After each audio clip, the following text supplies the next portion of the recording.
Bueno, entonces vamos a continuar donde nos habíamos quedado. Nos quedamos...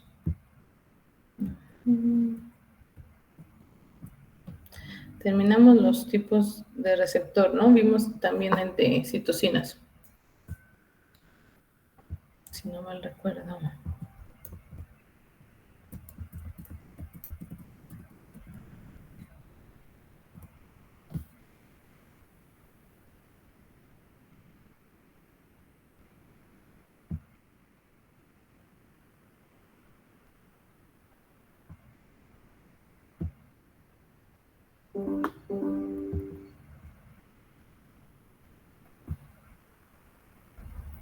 Bien, este ya lo habíamos visto, ¿no? El receptor de citocinas. Se les había comentado que es un receptor que tiene una tirosinquinasa en el mecanismo de acción, pero no es parte estructural del receptor y que va a ser receptor de hormonas como GH, prolactina, leptina y de las interleucinas, obviamente, como las interleucinas y interferón. Aquí está la hormona de crecimiento, entonces un dominio de unión a ligando extracelular, uno solo transmembrana y uno intracelular que está acoplado a una proteína con acción de tirosinquinasa que le llamamos llanosinasa. Eso creo que lo he visto. Bueno, ahora vamos a terminar con regulación hormonal. La regulación hormonal es muy importante para llevar a cabo el funcionamiento. Entonces, aunque el funcionamiento debe ser normal, puede haber momentos en los que tengamos exceso de una hormona o deficiencia de una hormona y en lo que se puede o no se puede corregir la síntesis o la liberación de la misma. Los receptores tienen mecanismos que pueden ayudar a regular la función hormonal. Uno de ellos es la desensibilización. Eso ocurre cuando ustedes tienen una gran cantidad de una hormona. Por ejemplo, tienen, no sé, mucha PTH. Esta PTH en grandes cantidades tendría que ser regulada por el calcio, que es el metabolito que normalmente la regula, pero en lo que se puede regular o no, ya sea que la liberación sea dada de manera alterada por lesiones o por, digamos, mayor producción de PTH por un tumor o por otra causa, lo primero que va a pasar es que vamos a tener un mecanismo rápido por el cual, aunque haya demasiada PTH, los receptores no van a estar siendo constantemente tan estimulados como para pasar una excesiva señal. Vamos a tratar de disminuir lo excesivo que pueda hacer la señal cuando tenemos una gran cantidad de esta hormona. Y esta desfosforilación se da porque es un receptor asociado a proteína G. Entonces, mientras está la proteína G haciendo su efecto, pues este receptor está desfosforilado y por lo tanto no puede transmitir más señales más que la que tiene en ese momento. Luego tenemos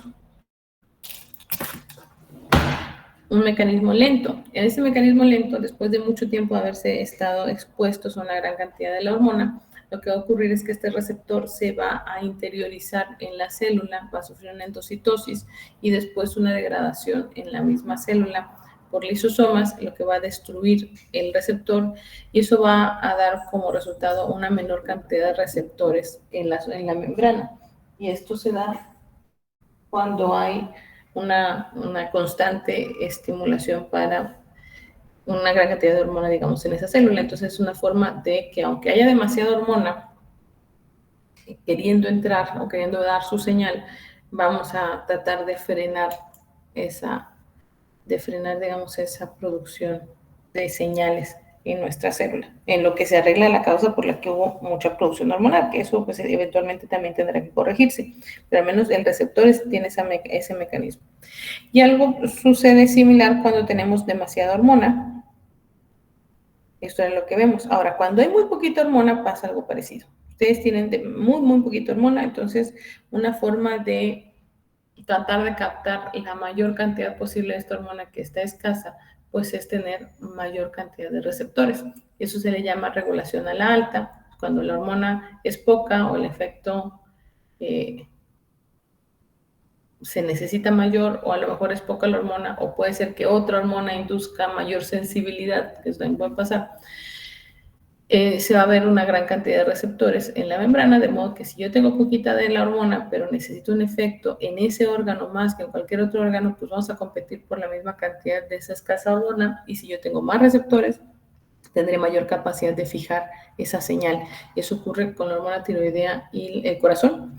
Entonces, la hormona tiroidea se requiere en absolutamente cualquier parte del cuerpo, a donde ustedes lo digan, se necesita la hormona tiroidea. Entonces, lo que sucede aquí es que si yo tengo poca hormona, entonces el corazón, donde es vital el estímulo de la hormona tiroidea, tiene que tener mayor captación de la misma. Eso hace que se produzcan más receptores, que haya más receptores expuestos, y la poca hormona, digamos, que hay, se capte por estos receptores y no tengamos un pobre efecto de esta hormona, al menos en este tejido, que sería en el corazón. Lo que permite que, aunque haya poca hormona, la mayor parte nosotros la destinemos al lugar donde es indispensable, porque en todos los lugares es necesaria, pero al lugar del corazón va a ser indispensable, igual que en el cerebro. Y al contrario, si nosotros tenemos, nuevamente, regresa esta hormona a lo normal, por ejemplo, en un paciente que tiene hipotiroidismo por mucho tiempo, este proceso se da. Nosotros tenemos cada vez más receptores en el corazón que van a estimular la captación de la hormona, la poca hormona tiroidea que haya. Ahora, supongan que se detecta este problema, el paciente tiene un hipotiroidismo severo e iniciamos tratamiento.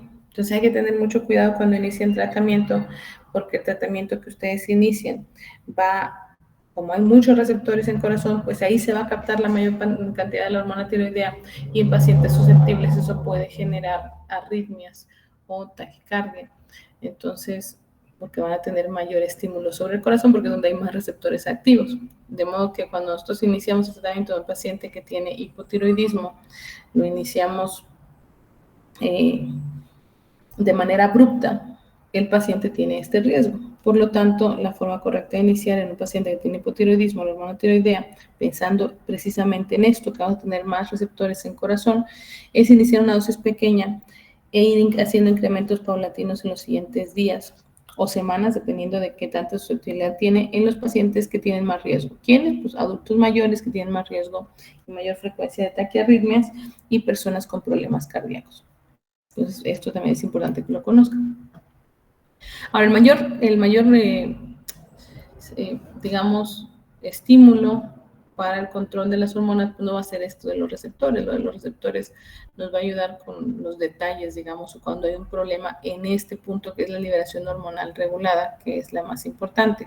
Entonces, acuérdense que las hormonas, la concentración de hormonas en la sangre, pues va a ser el resultado de muchas interacciones, que los niveles de hormonas van a oscilar durante el día, no siempre van a tener no siempre van a tener cantidades fijas, al menos no de todas las hormonas, y que esa oscilación, esos cambios que hay en la cantidad, se deben a la interacción de otros sistemas, como el sistema hormonal, el sistema neural, el sistema nutricional, lo que tanto tenemos de alimentación o de nutrientes, y en general con algunos factores del medio ambiente, que pueden ser la luz del sol, puede ser la temperatura, puede ser el estado del paciente despierto o de sueño.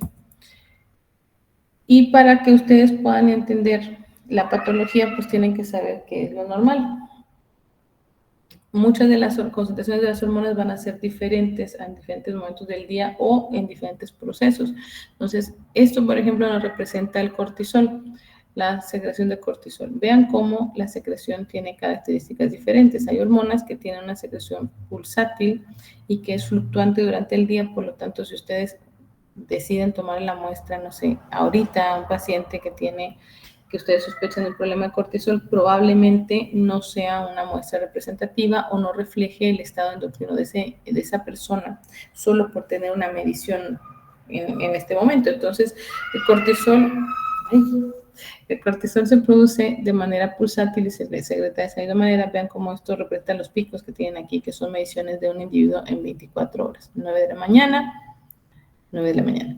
Entonces, aquí vean cómo hay secreción pulsátil, picos más, menos, más, menos, más, menos, así se va, pero vean cómo en general va disminuyendo la liberación desde la mañana hacia la noche, y vean cómo los puntos más bajos los tenemos aquí entre 9 de la mañana y en la madrugada, para luego empezar a incrementar en las primeras horas de la mañana, de la madrugada, en las primeras horas de la mañana cuando vamos a despertar. Entonces, en general se considera o se acepta que el punto más alto del cortisol lo tenemos por la mañana a las 8 de la mañana. Denme un segundito, perdón, un segundito.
Perdón, ya volví. Bien, entonces, vamos a ver a proyectar.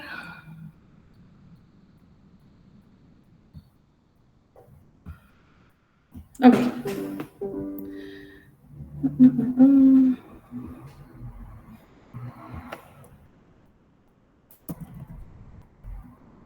Entonces, eso es lo que les comentaba sobre el cortisol.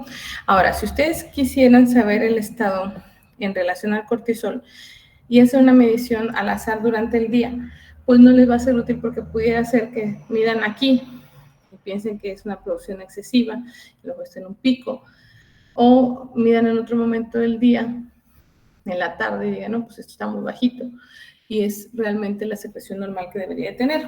Entonces, ¿qué es lo que se hace? Para el caso del cortisol, vamos a hacer dependiendo de lo que queremos demostrar. Yo quiero demostrar que hay deficiencia de cortisol, entonces lo ideal es medirlo en el punto en el que debe ser más alto. Por lo general, cuando estamos estudiando hipocortisolismo, hacemos una medición a las 8 de la mañana, que es el punto que se considera más alto. Si esa medición es muy baja, dependiendo del nivel, entonces podemos considerar que es el paciente que digamos, positiva la prueba, el paciente tiene hipocortisolismo. Pero ¿qué pasa cuando no está en un valor tan bajo como para considerar realmente hipocortisolismo? Entonces, ahí cuando tenemos duda, entran las pruebas las pruebas dinámicas. Ahí lo que hacemos es generar un estímulo que nos tendría que elevar el cortisol forzosamente, y si el cortisol no se eleva por arriba de cierto nivel, entonces el paciente tiene hipocortisolismo. Y normalmente ese estímulo es una hipoglucemia, entonces inducimos hipoglucemia con insulina y eso tendría que elevar cortisol.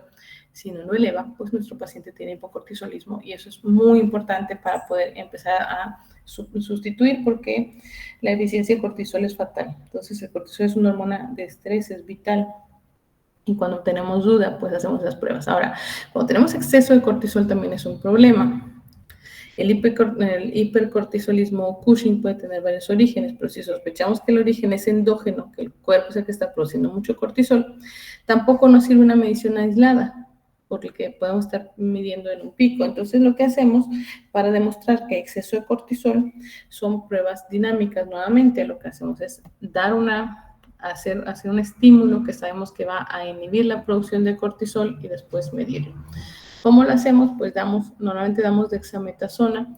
La prueba con dosis baja usamos 1 miligramo de dexametasona bioral a las 11 de la noche y medimos el cortisol a las 8 de la mañana. Entonces, se supone que esta cantidad de esteroide, 1 miligramo de dexametasona, es capaz de suprimir la producción hipofisaria de ACTH y por lo tanto la producción de cortisol a un punto en el que el cortisol debe estar abajo de 1.8 a las 8 de la mañana. Si no está en ese nivel, si no suprimió, pues entonces asumimos que estamos produciendo más cortisol del normal. Y normalmente, como el cortisol tiene una secreción pulsátil y puede cambiar por varias cosas, no nada más por la dexametasona, entonces complementamos este estudio con una medición de cortisol libre en orina de 24 horas para demostrar que en realidad pues no solamente tuvimos un pico de producción de cortisol, sino que todo el tiempo estamos produciendo más cortisol del necesario. Este es otro ejemplo de un ciclo que no es constante, que con una liberación que es pulsátil, como en el caso de la hormona de crecimiento. En el caso de la hormona de crecimiento nosotros tenemos, vean cómo se libera de manera pulsátil, pero los pulsos son más amplios durante el sueño en la noche, que es lo que representa esta barra en las horas del sueño. Entonces aquí los niveles hormonales se van a cambiar si hay insomnio, si hay condiciones de luz durante la noche, si tenemos condiciones de estrés, hay alteraciones en función hepática, hay cambios en el patrón circadiano. Todo eso nos puede generar alteraciones en la síntesis y liberación de hormona de crecimiento. Hay algunas hormonas que también tienen un control neural, es decir, tenemos no solamente el control que nos dan otras hormonas, sino la interacción del sistema nervioso, y en este caso es el sistema nervioso simpático y parasimpático el que tiene control sobre ellos, y estas le damos una interacción neuroendógena. Es más frecuente que esta la veamos en el sistema enterocromafín o que lo veamos también en la médula suprarrenal con la liberación de catecolaminas. Entonces aquí tenemos la relación que se da entre una neurona y una célula endocrina, puede ser el sistema enterocromafín, y una neurona y las células de la médula suprarrenal a través de acetilcolina o de acetilcolina y norepinefrina.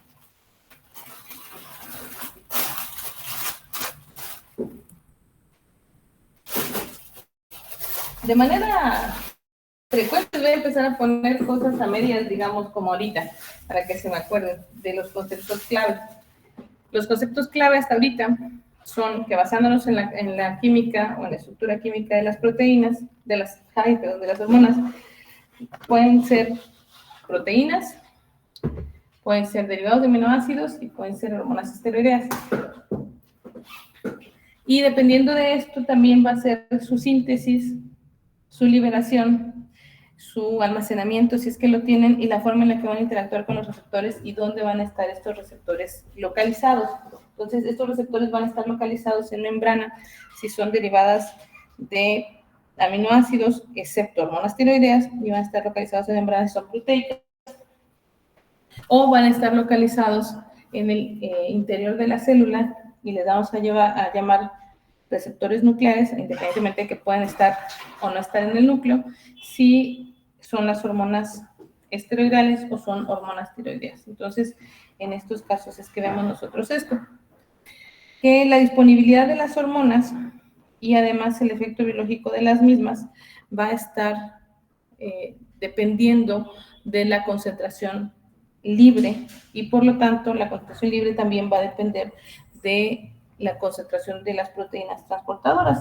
Si yo tengo hormonas libres, esta hormona libre es una hormona que es biológicamente activa.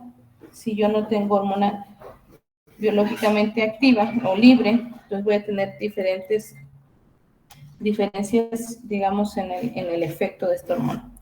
Y que la liberación hormonal va a estar dada bajo el control de una hormona o del sistema nervioso o de una regulación que llamamos nosotros regulación por producto, que eso es, por ejemplo, lo que ocurre con la insulina y la glucosa, o con la PTH y el calcio. Que los efectos biológicos de las hormonas requieren de la interacción con los receptores del órgano blanco. Por lo tanto, si ustedes tienen una cantidad de hormonas normal en un sistema, pero a pesar de que tengan una cantidad de hormonas normal, pueden tener algún trastorno con el receptor, entonces nos vamos a ver efectos biológicos de esta hormona, si hay mutaciones en el receptor, si hay alguna razón por la cual no llegue al receptor, entonces no vamos a ver este efecto con sus hormonas. Y finalmente, que no solamente tenemos el control bajo otras hormonas, neural y regulación por producto, sino que las hormonas muchas veces controlan su propia liberación con mecanismos de retroalimentación. Y estos mecanismos de retroalimentación pueden ser de ese tipo. La mayoría de ellos son retroalimentación negativa. La mayoría es retroalimentación negativa. La retroalimentación positiva se da solamente en un eje, que es en el eje hipotálamo, hipófisis, gónada, sobre todo en el eje menstrual, porque cuando se habla del eje hipotálamo, hipófisis, testículos, ahí solamente retroalimentación negativa, que es de hecho la más frecuente en los sistemas hormonales. En la retroalimentación negativa lo que vemos es algo muy similar a lo que ocurre con un termostato. Entonces ustedes tienen una señal que es la hormona, y esta señal se va a empezar a producir bajo un estímulo, y una vez que este estímulo cese, es decir, que ya se haya producido suficiente hormona, en la producción de esta hormona es la que tiene que avisar que ya hay o ya se dio suficiente esta hormona para que no se siga incrementando. Entonces, ahorita la vamos a ver de manera más específica. En el ciclo ovárico, si nosotros lo que tenemos es un estímulo para la liberación de estradiol y de FSH y LH, y este estímulo nunca se frena con una retroalimentación negativa, pues va a seguir habiendo más producción y más producción. Esta es una retroalimentación positiva, es decir, se estimula más producción, pero la retroalimentación positiva en el ciclo ovárico no es durante todo el ciclo, obviamente, porque si no, no se detendría la producción de estradiol, sino que es solamente durante la mitad del ciclo y es debida a los estrógenos, pero una vez que ya hay producción de progesterona, entonces se da la retroalimentación negativa, que es la que tienen la mayoría de los sistemas hormonales. Y la regulación por producto, les decía, esa la vemos, por ejemplo, en el caso de la PTH y el calcio, o el caso de la glucosa y la insulina, que son, en este caso, la glucosa y el calcio son los productos, y la insulina y la PTH son hormonas. Por ejemplo, cuando tenemos el calcio bajo en la sangre, esto es la señal para que se sintetice y se libere más PTH. Y como tenemos más PTH, esta PTH va a ir a hacer sus efectos biológicos, que son en el hueso. Lo que va a generar es el aumento en la resorción de calcio del hueso, y eso va a liberar calcio y fósforo a la sangre. Y una vez que libere calcio y fósforo a la sangre, también va a tener ciertos efectos sobre el riñón, donde va a aumentar la reabsorción de calcio, va a aumentar la eliminación de fósforo, y eso va a generar como resultado final elevación de calcio en la sangre.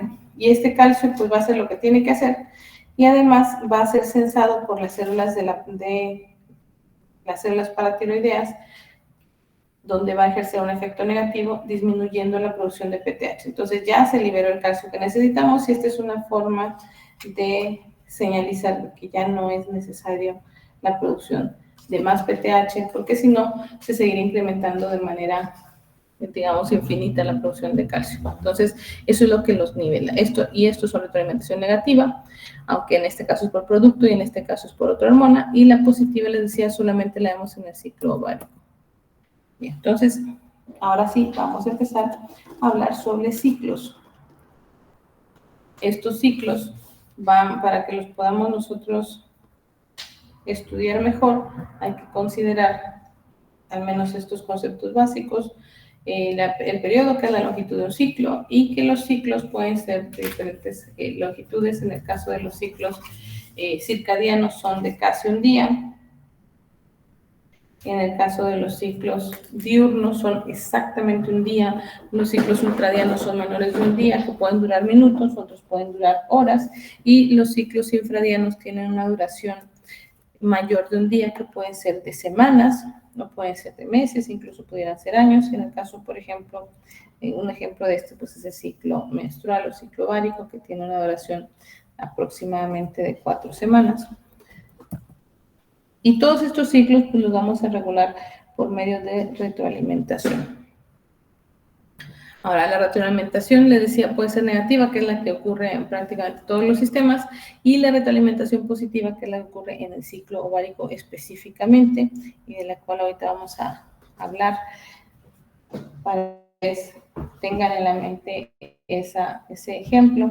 En el caso de la retroalimentación positiva, les decía, no es durante todo el ciclo, porque si no, pues no habría un fin para la producción de hormonas como los estrógenos, sino que tiene que haber en algún momento retroalimentación negativa, y eso ahorita lo vamos a ver. Entonces, el estradiol es el responsable de la liberación masiva de FSH y LH, y este estradiol o estrógenos, para el caso es lo mismo, el estradiol es un estrógeno, van a tener una acción bifásica en las neuronas GABAérgicas en el hipotálamo, que va a generar mayor liberación de GnRH, pero cuando está unido a la progesterona va a ser lo contrario. Entonces, eso ocurre por una interacción compleja de las hormonas esteroidales producidas por los ovarios, es decir, estrógenos y después estrógenos y progesterona, y algunos componentes neuroendocrinos del hipotálamo y de la hipófisis, y eso nos va a llevar a un ciclo normal. Y ahorita van a ver por qué es tan fácil que haya problemas en el ciclo ovárico, porque hay muchas cosas que pueden salir mal. En el día primero del ciclo, las células foliculares que van a ser las folículos y después el óvulo que va a ovularse en ese ciclo, van a ser muy pequeñitas y no van a estar a producir cantidades pequeñas de estradiol. Pero este estradiol va a estimular la pulsación y la frecuencia de los pulsos de LH, y esta LH y FSH que se están secretando en cantidades mayores van a estimular a mayor producción de estrógenos, principalmente FSH, que es su función, estimula el desarrollo de los folículos. Estos folículos van a crecer, van a aumentar la producción de estradiol, este estradiol a su vez va a incrementar la liberación de FSH y LH, y así nos vamos a ir hasta que hay una liberación muy importante del ciclo, se degenera el pico liberador de LH, la ovulación, y más o menos a FSH que acción. Entonces, vamos viendo cómo se incrementa de LH, que es el que nos va a dar la ovulación, permitirla. Y una vez que se da la ovulación, el ovocito que se maduró va a formarse o va a transformarse en cuerpo lúteo. Ahora vamos a tener progesterona a la par que tenemos estrógenos. Y la progesterona y los estrógenos juntos van a ejercer retroalimentación negativa en hipotálamo y en hipófisis, es decir, van a enlentecer la liberación de LH y de FSH, de manera que cree estradiol a la par de que bajan los niveles de LH y FSH, hasta que ocurre la atrofia del cuerpo lúteo, y eso ocurre más o menos en 2 semanas, si es que no hubo embarazo. Y una vez que se pierde esta retroalimentación negativa que nos da la progesterona, nuevamente empieza el ciclo, porque ya nos quedamos sin progesterona, y esa pequeña cantidad de estradiol que estaba formando va a empezar a estimular nuevamente FSH y LH, y así va a empezar el ciclo nuevo. Ahora, esta es la forma en la que lo vamos a poder ver de manera un poquito más esquemática. Aquí tenemos el ciclo del día 1 al día 28 del ciclo. Representa la producción de LH y FSH, y acá arriba tenemos la producción de GnRH, progesterona y estradiol, y vean cómo en los primeros días del ciclo son los pulsos que tenemos de FSH y LH, vean cómo es poquito el estradiol que hay, va incrementando ligeramente la producción, va subiendo, vean cómo va subiendo, y a su vez va estimulando FSH y LH y GnRH, y veamos cómo no tenemos progesterona, ¿no? Entonces vemos cómo incrementa la producción de estradiol hasta que se da el pico liberador de LH y FSH, y incrementa también los estrógenos, pero a partir de aquí se empieza a producir progesterona, y vean cómo incrementa la progesterona, y la progesterona junto con los estrógenos inhiben la liberación tanto de GnRH como de LH-FSH. Vean cómo se ve aquí que empieza a bajar los pulsos, hasta que se degenera en unas 2 semanas el cuerpo lúteo, deja de progesterona, y entonces se quita esta inhibición de la producción de FSH y LH, y vuelve a iniciar el ciclo. Entonces, así es como funciona un ciclo ovárico. Todos los demás ciclos son un poquito, digamos, más sencillos, porque lo que tenemos es una retroalimentación negativa, y esa pues siempre es un poco más fácil de de estudiar. Esta retroalimentación negativa la vamos a dar de esta manera. Este es un eje hipotálamo, hipófisis, pues, suprarrenales, que regula la liberación de cortisol. Aquí lo que vemos es que hay un estímulo que se produce en el hipotálamo para empezar la liberación de ACTH, que es corticotropina, hormona adenocorticotrófica, que su función es liberar cortisol por la pérdida de las suprarrenales. El cortisol es una enzima de estrés, por lo tanto, cuando hay una condición de estrés del cuerpo, vamos a tener mayor liberación de la misma. Y una condición de estrés puede ser una fractura, puede ser una cirugía, un infarto, una infección grave. Esas son condiciones de estrés. Supongan que van ustedes por la vida caminando muy a gusto y les atropella un camión y les fractura 5 huesos, entonces ustedes tienen un fenómeno de estrés físico y eso incrementa o activa las neuronas que están en el hipotálamo y que producen CRH o hormona liberadora de corticotropina. Esto genera un estímulo sobre la hipófisis para que produzca ACTH y esta a su vez la corticotropina pues hace eso exactamente, tiene un efecto trófico sobre la corteza suprarrenal y ahí se incrementa la producción de cortisol. Y ese cortisol pues va a ir al músculo, va a ir a la grasa, al hígado, a los linfocitos, va a generar efectos para mejorar la presión arterial, el flujo sanguíneo, incrementar la capacidad de obtener energía. Tiene muchos efectos que nos van a ayudar a salir de la situación de estrés en la que nos metimos, pero a la vez, al momento que hace todo esto, pues también regresa a sus receptores que hay en hipófisis y que hay en hipotálamo para avisar que ya hay suficiente cortisol y que se inhiba la liberación de más RH y de más ACTH. Porque si no hubiera esta retroalimentación, entonces seguiríamos produciendo y produciendo y produciendo cortisol hasta un punto en el que ya no hay retorno. Bien. Esta es regulación de la secreción de gonadotrofinas, el ciclo ovárico, como se los comentaba, a lo mejor lo único que haya que destacar es que, al igual que acá, que dice, tengo un estímulo y así va derechito, condiciones que pueden que ver con las hormonas del sistema. Y esto lo vemos de esta manera. Entonces, esto sigue siendo algo esquemático. Tenemos el hipotálamo aquí, que es la neurona productora de GnRH. Tenemos hipófisis acá, que es la que se encarga de producir FSH y LH. Tenemos las gónadas, que son testículos o varios, dependiendo del caso. Ya veíamos del ciclo ovárico como retroactiva por los estrógenos y si están siempre junto con la retroalimentación es negativa. Y en el caso de los testículos, pues siempre retroalimentación negativa. Vean cómo no nada más tiene que ver las zonas el testículo y el ovario y órganos externos no son lo único que tiene que ver con la regulación tanto de hipotálamo como de testosterona,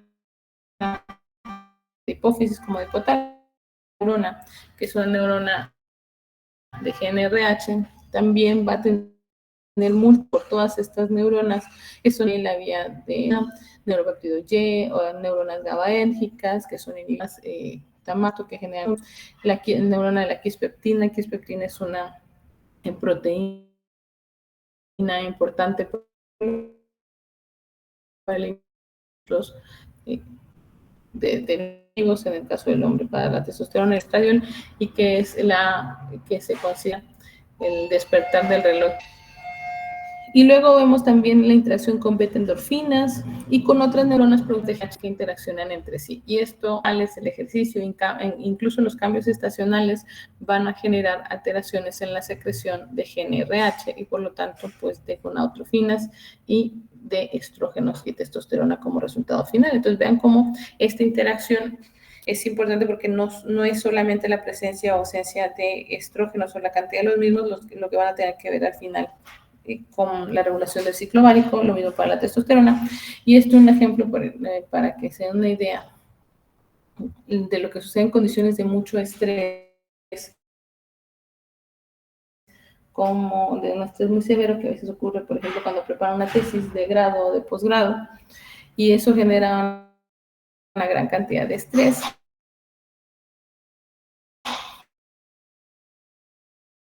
que interacciona con nuestras neuronas y ocurre la producción de GNRH, se alteran los pulsos de liberación de FSH y LH y entonces ya no se da el ciclo ovárico completo. Lo mismo ocurre en condiciones de ejercicio extenuante, cualquier ejercicio, no hay que va al gimnasio 2 horas y ya con eso, ¿no? Esto ocurre por lo general en deportistas de alto rendimiento.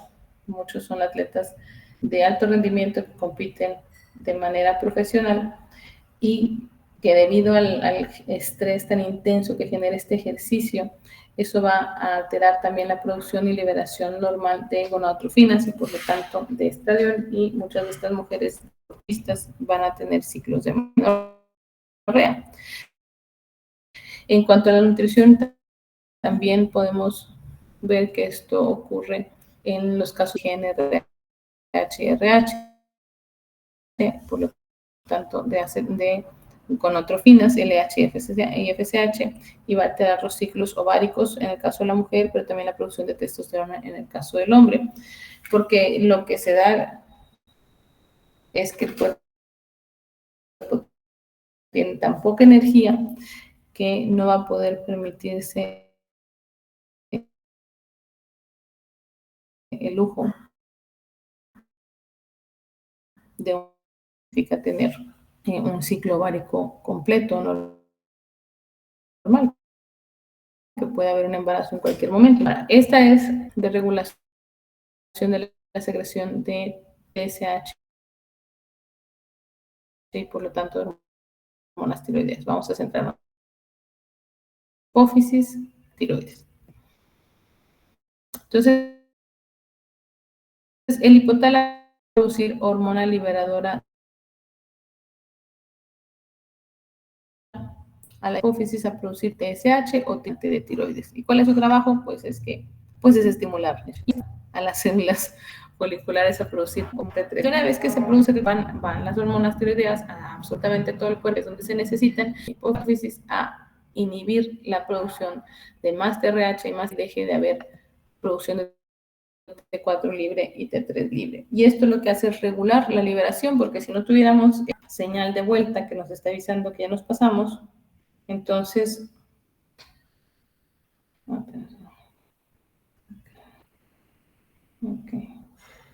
entonces aquí sería una producción masiva e interminable de T3 y T4. Entonces, así funciona más o menos como funciona un termostato. Entonces, se alcanza la cantidad necesaria de hormonas y se inhibe la producción de esta TSH para que ya no se siga incrementando más la producción.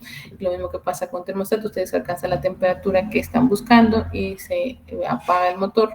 Y cuando vuelve a alejarse de cierto rango, entonces se vuelve a encender, que es lo mismo aquí. Cuando empiezan a bajar las hormonas tiroideas, pues vuelve a haber TSH. Y así vean cómo se mantiene el equilibrio, pero no es un equilibrio rígido.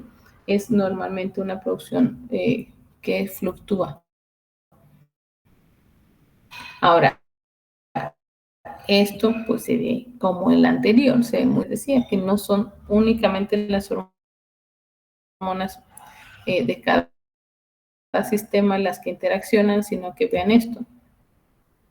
Esto es una representación un poco más real de las interacciones que tenemos. Nuevamente aquí está hipotálamo, hipófisis, tiroides.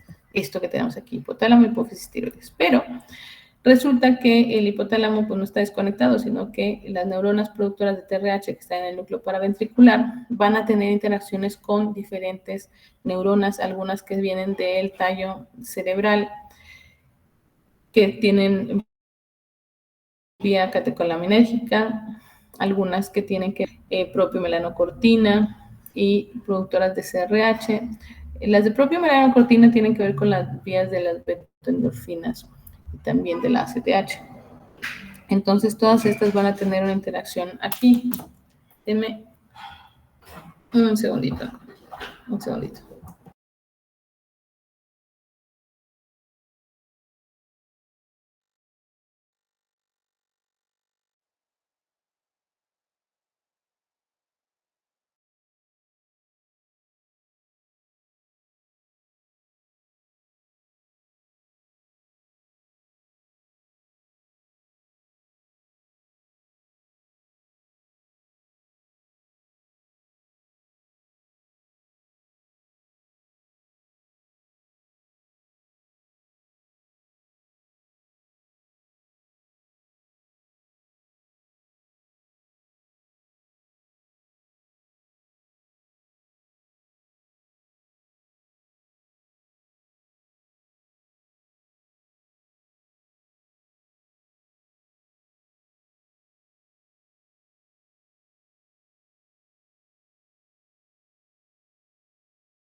Ya volví, perdón. Ok, entonces vamos a empezar acá.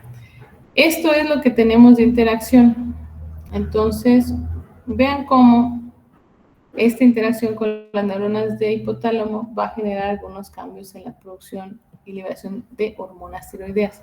Entonces, todas estas que les mencionaba, que regulan los centros hipotalámicos, pues también tienen que ver con el paso de la TRH hacia hipófisis y esta producción de TRH hacia que se produzca TSH y se estimule T3 y T4. Bueno, ¿y cómo nos interesa? Vamos a ver qué factores tenemos que inhiben la liberación de TRH, por lo tanto de TSH y a su vez pues, de hormonas tiroideas y cuáles la estimulan. Entonces, los factores inhibidores que tenemos aquí son hormona de crecimiento, somatostatina, que en general cuando la vean ustedes siempre va a estar inhibiendo algo, dopamina, los glucocorticoides, los estados de deficiencia de leptina y algunas que son citocinas proinflamatorias como factor de necrosis tumoral alfa, interleucina 1 beta e interleucina 6.